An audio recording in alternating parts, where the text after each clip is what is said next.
Notre prochain invité, c'est M. Nicolas Tavernois, qui est propriétaire. Il va nous spécifier parce qu'il y avait, tout à l'heure, il était conférencier pour la Chambre de commerce et d'industrie de la MRC de Montmagny. Nicolas, bonjour. Merci pour l'invitation. Permettez-moi de vous poser la question. Parce qu'on vous l'a déjà posé, puis il y a eu beaucoup de larmes pendant plusieurs heures. Comment allez-vous? Bien, ça va bien. Franchement, je sors d'une pause professionnelle, justement, où j'ai coupé presque la totalité de mes implications, et puis j'en avais grandement besoin. Et puis, j'encourage tout le monde à faire cette réflexion-là que j'ai faite au cours des 8 derniers mois, qui m'ont permis de réaliser que je pouvais ralentir un peu.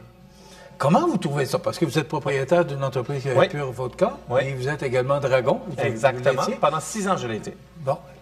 Comment on fait pour, justement, parce que vous l'avez rencontré, vous l'avez raconté en conférence, comment on fait pour arrêter quand on est habitué à fonctionner à 100 000 à l'heure? Exactement. Comment on fait pour arrêter?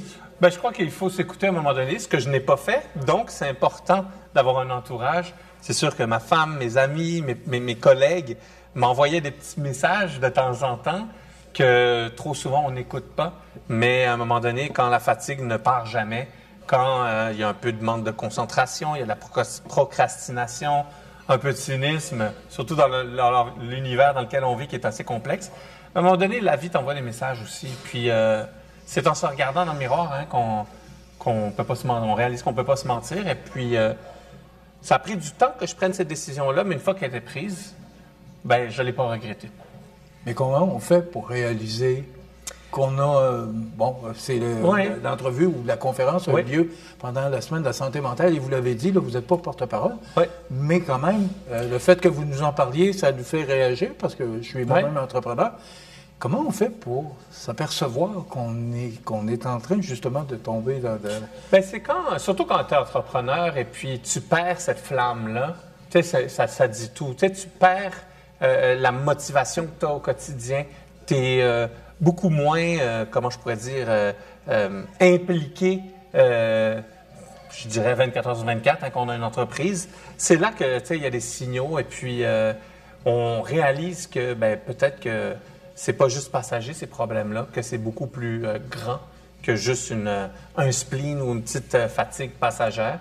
Et puis c'est comme ça que, à un moment donné, on te le fait comprendre aussi, là, ton entourage qui vit avec toi, ma femme qui vit avec moi, elle voyait là, que je n'étais plus le Nicolas normal, en quelque sorte.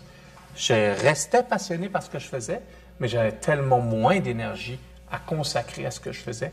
Et puis, à un moment donné, il faut que tu t'écoutes aussi. Comment on fait pour s'écouter? Mais comme je vous dis, quand on se regarde dans le miroir, on ne peut pas se mentir. Et puis, à force de se mentir, tu commences à te sentir coupable. Et puis, à force de faire des lectures, de la recherche sur tout ce qui touche la santé mentale, de proche ou de loin, tu réalises que tu es peut-être un bon potentiel de rentrer dans cette catégorie d'entrepreneur qui donne toute sa vie, qui sacrifie tout, même sa santé pour l'entreprise. Puis, tu réalises que la meilleure décision à prendre pour l'entreprise et pour soi-même, c'est de prendre un pas de recul. Est-ce que vous êtes encore en entreprise? Oui, bien là, j'ai commencé à revenir. J'ai pris un vrai 6 mois et demi de congé et j'ai recommencé à revenir graduellement depuis 6 semaines. Et vous avez fait quoi pendant ces 6 mois-là? Ah bien sûr que, premièrement, on fait tout ce qu'on n'a pas eu le temps de faire pendant 15 ans. J'ai trié les photos de famille que j'avais pas eu le temps de faire. C'était... c'est qui, ça? Non, c'est ça. Comme j'ai 3 enfants, j'ai arrêté de travailler début octobre. Je vous dirais que c'était la maison la plus décorée sur l'île de Montréal, c'est la mienne. J'ai pris le temps de faire les trucs que j'avais pas le temps de faire. Et bien entendu, j'ai travaillé sur moi, j'ai été voir un psychologue, j'ai fait beaucoup de lectures, j'ai écouté beaucoup de balados sur le sujet, sur comment se reprogrammer.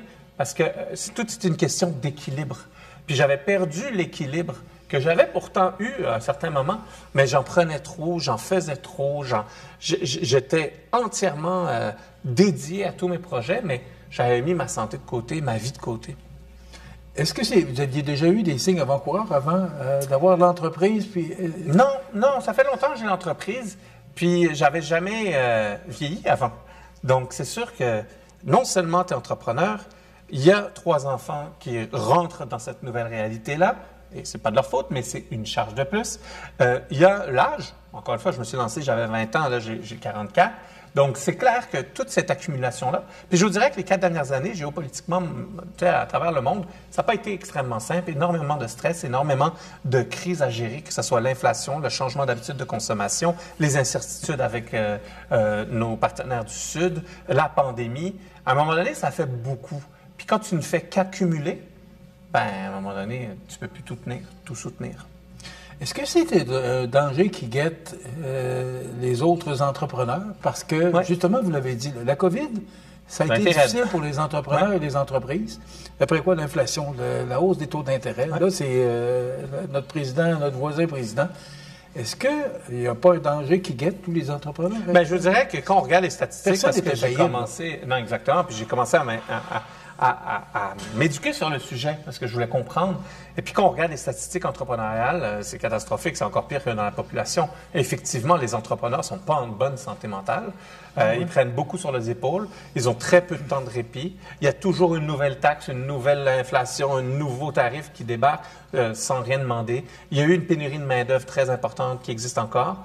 Donc, tout ça, à un moment donné, l'entrepreneur prend toujours sur lui. C'est rare qu'il puisse déléguer. Malheureusement, c'est rare qu'ils puissent prendre le temps, malheureusement.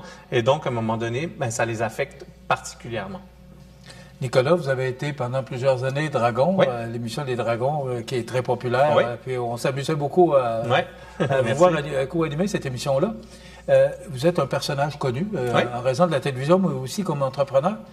Est-ce que c'est difficile pour vous d'accepter, d'aller donner des conférences, d'accepter ce qui vous est arrivé? Ah non, au contraire, c'est le plus beau cadeau parce que ça m'a obligé d'agir. Et puis, si j'avais pas agi, j'aurais continué puis je serais rentré dans un mur. Donc, au contraire, moi, je prends tout ce qui m'arrive comme un apprentissage. Et je vais apprendre toute ma vie et je veux apprendre toute ma vie. Et si aujourd'hui, je peux dire et croire que je suis un meilleur entrepreneur, j'essaye, c'est en voie d'être un meilleur papa, un meilleur mari, meilleur collègue, franchement, j'ai pris la bonne décision. Un entrepreneur, il doit prendre la bonne décision, que ça soit pour l'entreprise et pour lui. Et donc, c'est ce que j'ai fait. Donc, sincèrement, moi, j'ai aucune difficulté. Puis au contraire, je vois que ça fait du bien à d'autres personnes. Donc, si cette expérience que j'ai vécue peut aider à promouvoir en quelque sorte le fait de faire attention à sa santé physique bien sûr, santé mentale aussi, je crois que j'ai pas vécu toutes ces années infernales en quelque sorte pour rien. Est-ce que vous donnez beaucoup de conférences? J'ai toujours donné beaucoup de conférences depuis une bonne dizaine d'années, parce que j'ai toujours la gueule ouverte. Mais les conférences étaient différentes. Les conférences étaient différentes. Des fois, je parle encore d'innovation, de créativité, d'entrepreneuriat. Je rajoute cette réalité-là, mais cette réalité-là, elle est tellement... au jour d'aujourd'hui, en quelque sorte, elle est tellement nécessaire pour les entrepreneurs québécois. Et d'ailleurs, je reviens de Paris, j'avais fait une conférence exactement la même en France, et c'est la même réalité. Les entrepreneurs sont sous attaque, et surtout les entrepreneurs de PME. C'est très complexe, l'univers du monde des affaires. Et là, avec les mauvaises nouvelles qui n'arrêtent pas de s'accumuler, il faut pouvoir trouver une manière de s'adapter à ça. Vous êtes entrepreneur, vous êtes aussi un animateur de télévision. Est-ce que le fait d'avoir écrit un article, parce que vous en parlez durant votre conférence, d'avoir écrit un article dans le Journal des Affaires qui reconnaissait que vous aviez un problème de santé mentale parce que surmenage et tout, est-ce que ça vous a, parce que vous le dites, ça vous a libéré, mais est-ce que vous pensez avoir aidé aussi des gens qui vous ont lu? Parce que vous dites que vous avez créé un tsunami, là, j'imagine. J'ai reçu énormément de retombées, ce que j'appelle ce fameux tsunami-là. Je ne l'ai pas fait pour espérer aider quelqu'un, je l'ai fait pour moi, me sortir de cette situation-là. Et si ma prise de parole a pu aider une personne à lever la main, elle aussi, tant mieux. C'est vraiment... Par hasard, en quelque sorte, que j'ai vécu cette expérience-là. Hein. C'est pas comme si j'ai travaillé... certains diront que j'ai travaillé pour la vie parce que je travaillais trop, mais j'ai pas fait exprès, en quelque sorte, de tomber dans ce cercle vicieux-là. Mais c'est clair que ce que j'ai entendu comme commentaire suite à la conférence, ou les questions, ou les témoignages, je crois que ça fait du bien qu'on puisse parler d'une autre manière aussi de santé mentale. Il y a de la place pour qu'un expert de santé mentale en parle, mais je crois qu'on a besoin d'exemples concrets. Les humains, on aime ça le concret, on aime le vrai, on aime « Ah oui, lui aussi il a eu ça ». Et donc, je crois que ça aide.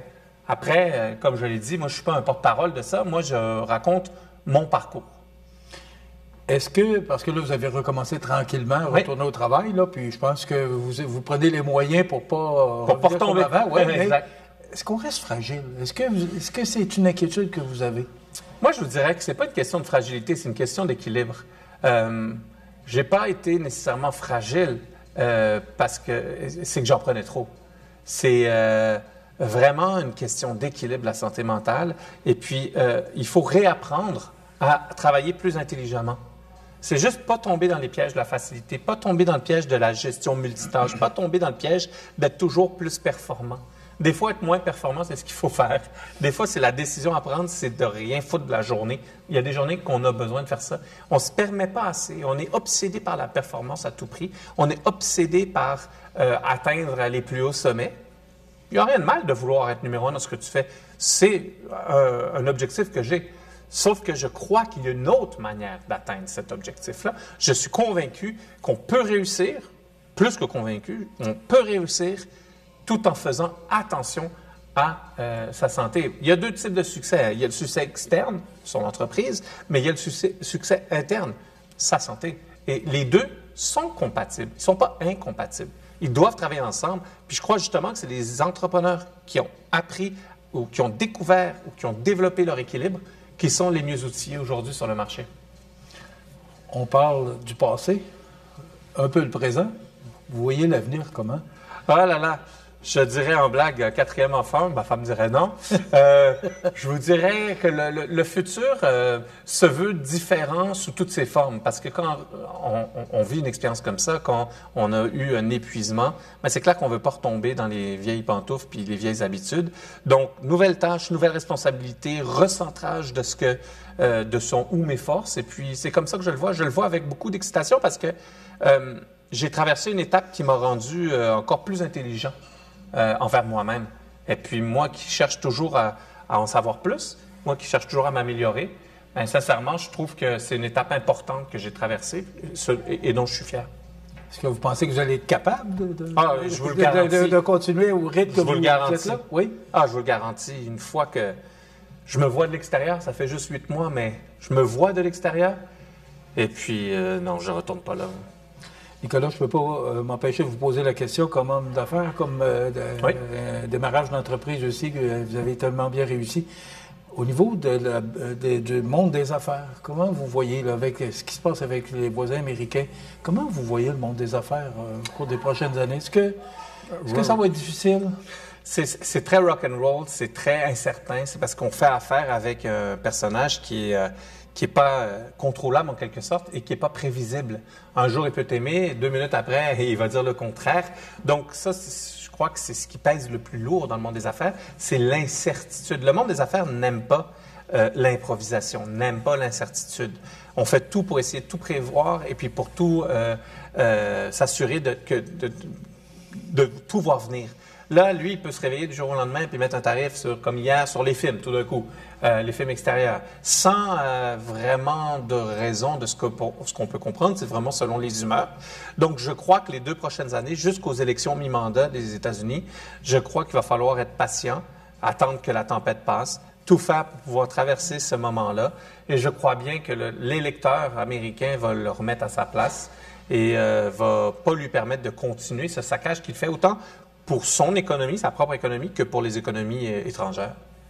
Positivement ou? Je le vois positivement, moi. Ouais. Sincèrement, c'est pas la première crise. Est-ce qu'on est capable, le Canada, de se prendre en main? Bien, je crois que c'est un wake-up call exceptionnel. Je crois que, tristement, soit une pandémie, soit une guerre tarifaire pour qu'on bouge. Mais j'espère qu'on continue à bouger. Puis je crois que cette fois-ci, on a compris qu'il fallait faire autrement. J'espère. On termine là-dessus. Est-ce qu'on va vous revoir au Dragon? Peut-être un jour. Là, pour l'instant, moi, je suis bien chez nous. Je regarde ça les mercredis soirs. Puis le popcorn est bon. Merci beaucoup d'avoir été avec nous. Merci à vous. Là, ça complète.